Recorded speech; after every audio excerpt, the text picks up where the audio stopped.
distance learning that pretty much every family is dealing with these days. But for kids who don't have a steady place to live, it's even a bigger, if not impossible, challenge. When you don't see the kids and you can't reinforce their growth with them. So now some Portland teachers are bringing the school to the students wherever they are. And when the incoming Clackamas County Board Chair said this about our COVID restrictions.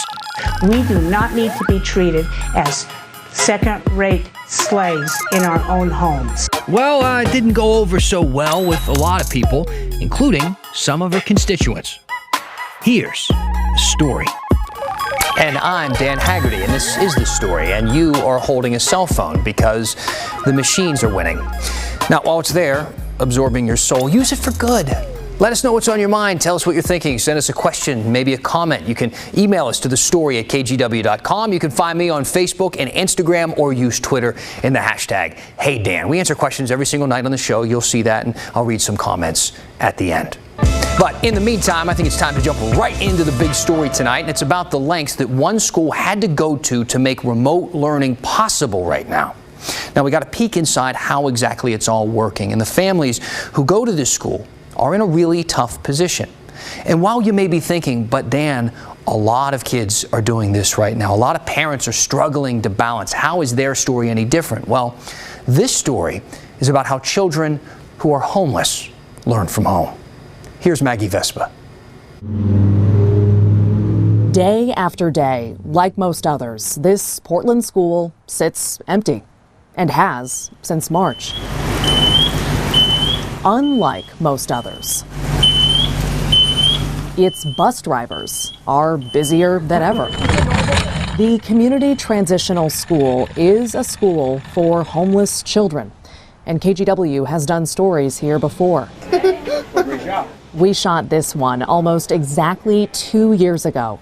The school was celebrating Thanksgiving 2018, and we know this video almost feels foreign. Crowds of kids eating inches apart. No masks, no fear. Today, these parties are impossible, and these hallways are empty. One of the purposes of our school is to help the children learn to believe in themselves and their ability to succeed. The thing is, amid a pandemic, kids grappling with homelessness have to learn from home, just like anyone else. And I think it's really hard to do that when you don't see the kids and you can't reinforce their growth with them. The solution?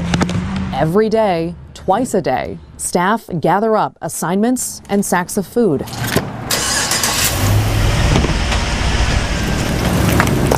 And they bring school to their students, driving these yellow buses wherever they have to Portland's shelters, motels, and camps, if necessary. Monday morning, Hi, Xander. We got permission to follow them and meet the McDowell brothers. Kingston is 6. Xander is 10. Principal Cheryl Bickle, who doubles as Xander's teacher, says he's great at math. Because I've been really proud of the way you've done it. Both boys got their morning assignments and breakfast. Milk, chocolates, peanut butter, applesauce. Lunch will come later with the afternoon work. 2 visits every day. It makes me feel good because I used to go and it makes me feel good. Do you guys enjoy getting your lunch and breakfast every day? Yes. Yeah. The boy's mom, Amber, works as a caretaker. She says the county placed the family of 5 in this motel room in August. They'd been on a wait list for a year before that and spent months living in their car. I asked if that was hard. I mean, I guess I just live it. And I don't think about it. Like, I just do what needs done, and that's what it takes.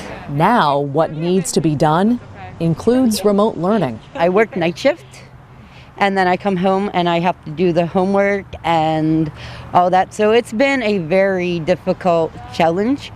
And plus, with like having a 3rd grader, I'm reteaching myself some of the math also, which is very difficult because I'm not a teacher. It's a struggle most parents can relate to. Consider this. Staff at the community transitional school are trying to teach 70+ students, kindergarten through 8th grade, with no internet. Most of their kids don't have it. Their families are struggling just to provide the basics.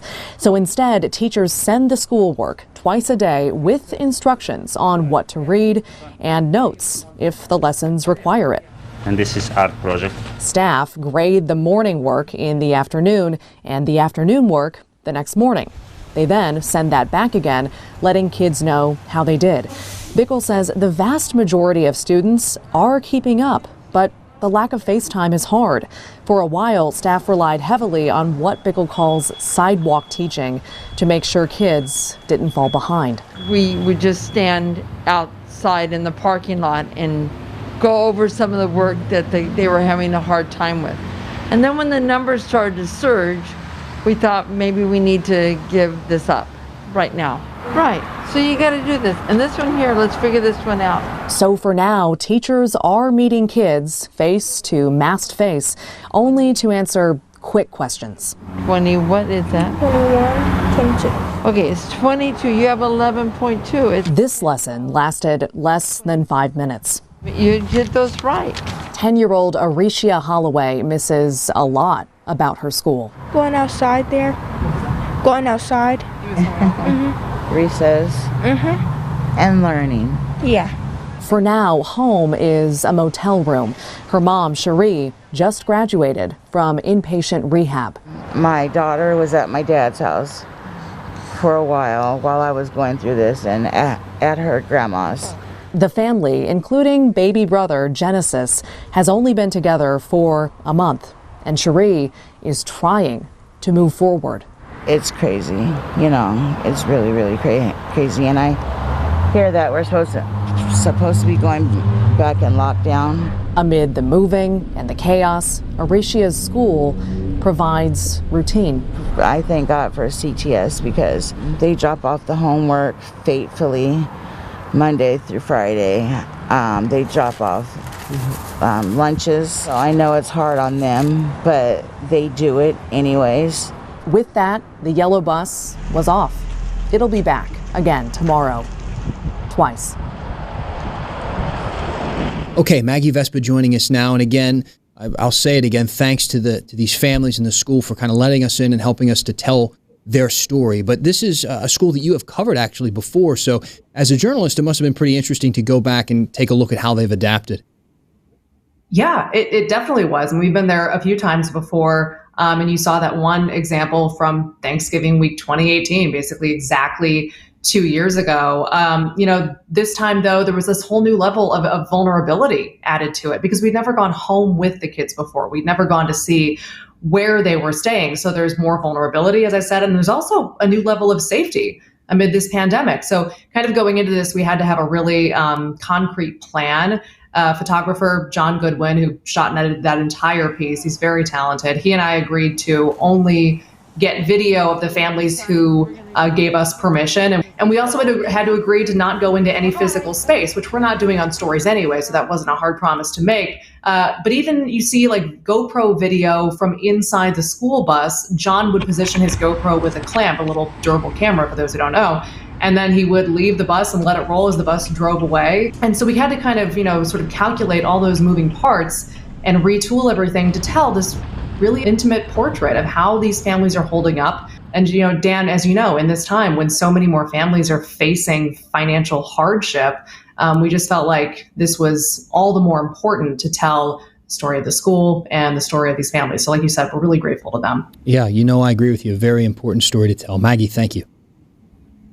Now, do you remember when nobody knew the name Tootie Smith? Almost nobody, despite it being an amazing name, I will say. But I bet you know now, especially after yesterday. See, Clackamas County's soon-to-be Commission Board Chairwoman made an overnight name for herself by announcing her plans on Facebook to throw a big Thanksgiving bash that would completely disregard Oregon's 2-week freeze that just went into effect today in the state. You know, the whole no more than 6 people from 2 households in your home at the same time sort of thing.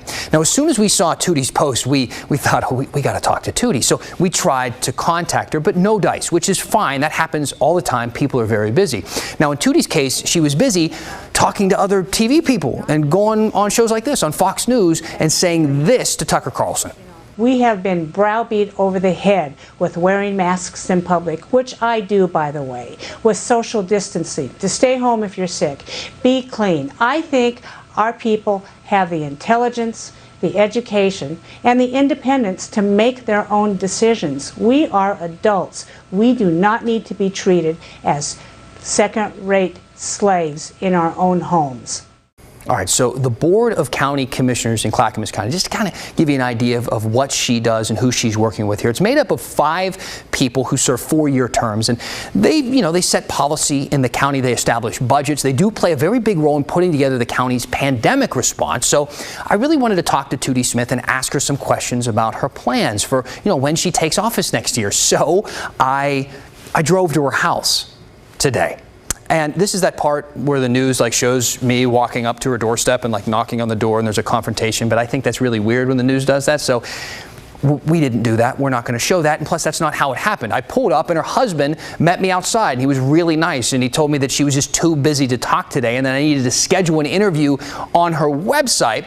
If you're curious, it's tootysmith.com. He said she agreed to talk to us tomorrow on Zoom. So that's what we're planning on doing, so stay tuned for that. Now, Tootie did fire off a couple of tweets this afternoon after my visit, including this one criticizing the media, along with a screen grab of me looking, well, I'm going to say handsome.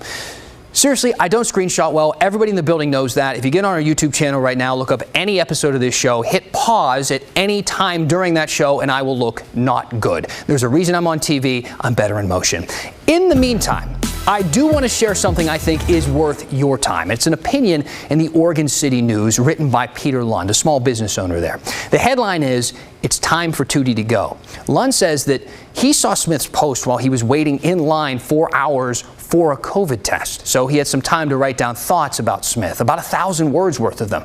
And he ends by saying this, quote, "As soon as she is sworn in next year, the people of Clackamas County need to start collecting signatures to recall Tootie Smith." Now, Lund went to school with a lot of doctors and nurses. He ended up marrying a nurse who was witnessing the horrors of this pandemic head on.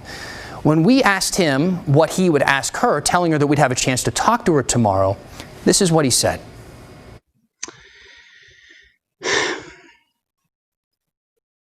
I would ask her whether she's willing at her big family gathering this weekend to get on Zoom with some of the healthcare providers who are in the COVID ICUs and missing Thanksgiving.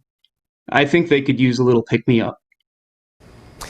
Now, a lot of this has been, what she posted. That's been the focus on, is that going to make people more unsafe, encouraging them to do something that doctors have said don't do. But while most of us are lingering on that post, Tootie Smith hasn't been going on TV and talking about the big party plan she has for the holiday. She's been talking about something different, something that she tweeted out shortly before the show. Right after she retweeted that flattering picture of me, she shared this, quote, "Where are we that a family dinner is now an act of defiance? The government has no place telling us who we can spend time with in our own homes. Recommendations? Fine. Mandates with threats of arrest? Nope.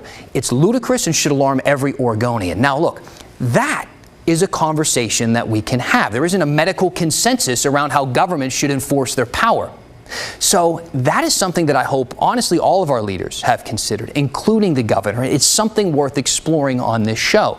And something, along with a lot of other questions, that I plan to ask Tootie about during our interview tomorrow. Now, look, I remember way back in the old days when we were just starting this whole quarantine thing for the first time. It was very new to most of us. So obviously, it led to a lot of you asking questions and us trying to answer as many of them as we could. Well, now that both Oregon and Washington are back in this kind of 2-week freeze, we're starting to see a lot of new questions like, is anything open? Can I visit a long-term care facility? Or what does this mean for schools? So, like she always does, Kristen Severance found some answers. The most common question we've been getting about the freeze: what's open and what's closed? So let's start with that. Gyms and fitness centers will be closed. So will museums, zoos, pretty much any of those non-essential venues will all be closed. So what's open? Grocery stores, you'll still be able to go to the pharmacy, and retail stores, including malls, will all be open. Now, when it comes to the retail stores, they have to be limited to a maximum capacity of 75%. Restaurants and bars will also be limited to takeout only. All right, let's answer our next viewer question here. Will the freeze last longer in Multnomah County? Answer here is yes. So some hotspot counties, including Multnomah County, will remain under the freeze for at least 4 weeks. Why longer? Well, more people and a bigger risk for spreading COVID.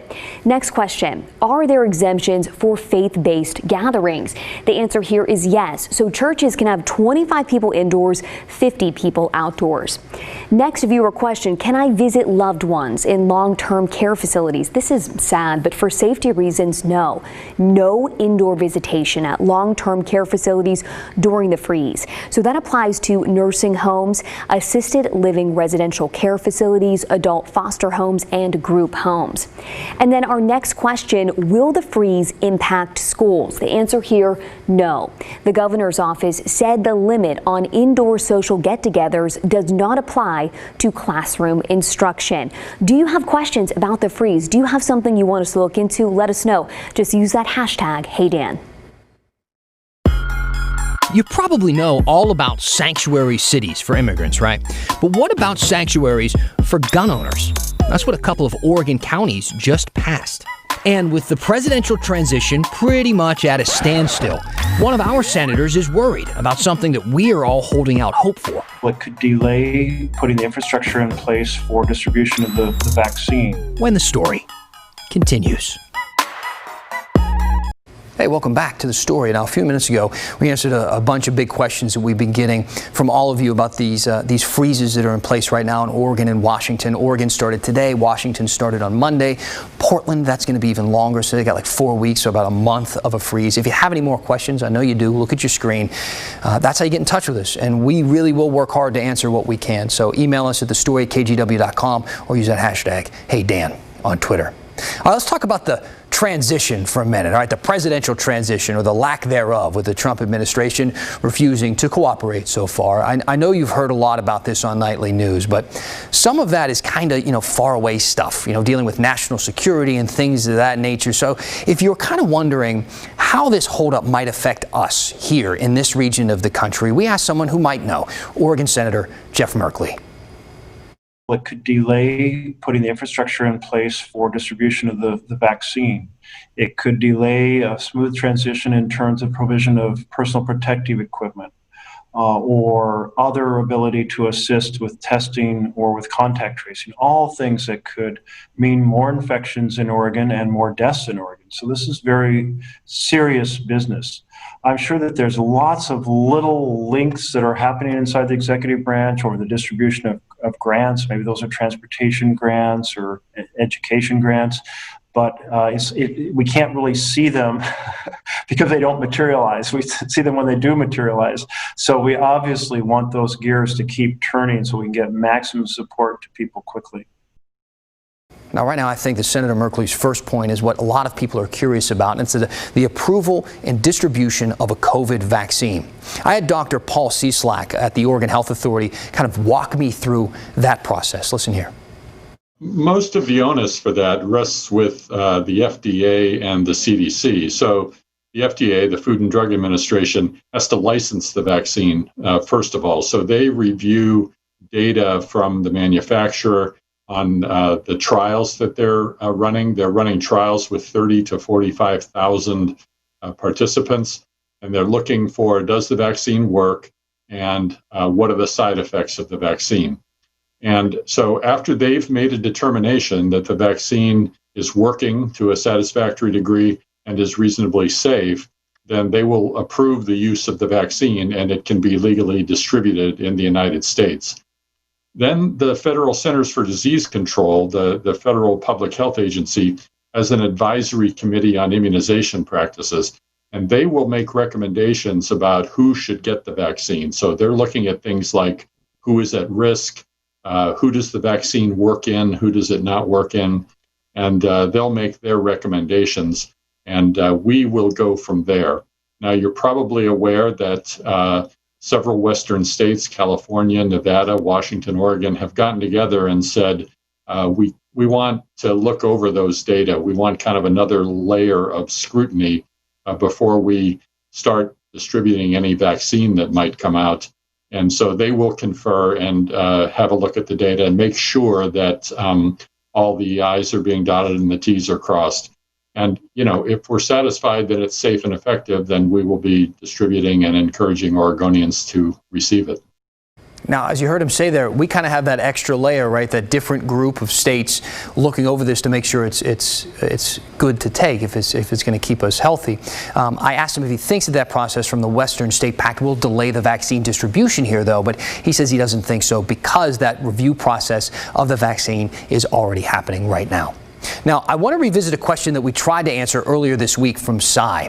Is there an update regarding the waiting week payments in Oregon? So you remember, what's going on there? Is that my screen? Okay.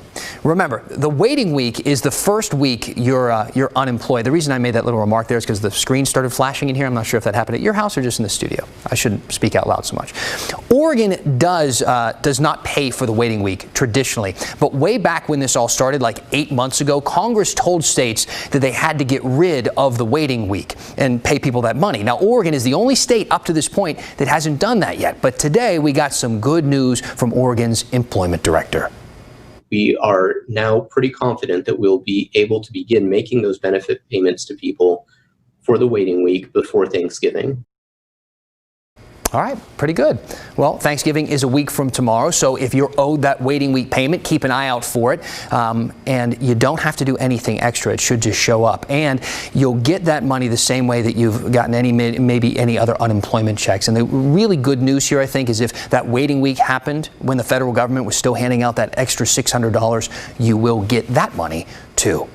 Now I want to address an email from a viewer named Nick. Hey, Dan, this has got to be unconstitutional. A ballot initiative appeared on the ballot in Columbia County to outlaw the enforcing of state or federal laws that restrict the use or possession of firearms or ammunition. How in the world did this get on the ballot, and can this ever be enforced?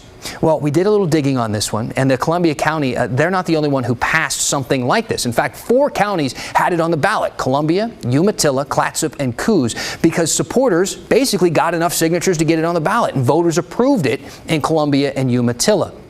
They're actually called Second Amendment sanctuary ordinances. And yeah, they kind of sound like they're modeled after sanctuary cities, but instead of protecting immigrants, they want to protect guns rights. Now, basically, the ordinance says that county officials can't enforce most state, federal, and local firearm regulations, like background checks and gun registration or concealed and open carry laws. If they do enforce them, they will be fined. But there is an exemption for keeping guns away from felons and enforcing gun crimes.